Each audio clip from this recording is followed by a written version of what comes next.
Hi guys, আসসালামু আলাইকুম।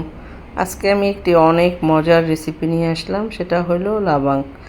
এই গরমে লাবাং খেতে অনেক মজা, এজন্য লাগবে আমার টক দই। এখানে আমি আধা লিটার দুধের টক দই বানিয়েছি। আর লাগবে কিছু পুদিনা পাতা।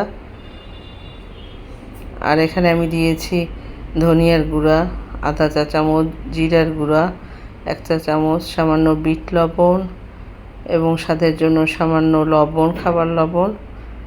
আর এখানে 1 টেবিল চামচ পরিমাণ চিনি আর ফ্রিজের ঠান্ডা পানি। এই কয়টি উপাদান দিলেই হয়ে যাবে আমাদের অনেক মজার লাবাং।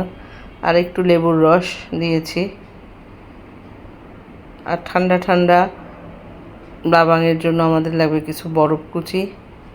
তারপর সুন্দরভাবে আমরা ব্লেন্ড করব, হয়ে যাবে আমাদের অনেক মজার লাবাং। আমার এই চ্যানেলটি ভালো লাগলে অবশ্যই একটু সাবস্ক্রাইব করবেন আর আমার পাশে থাকবেন লাইক কমেন্ট করে। আবারও দেখা হবে অন্য কোনো রেসিপি নিয়ে। আল্লাহ হাফেজ।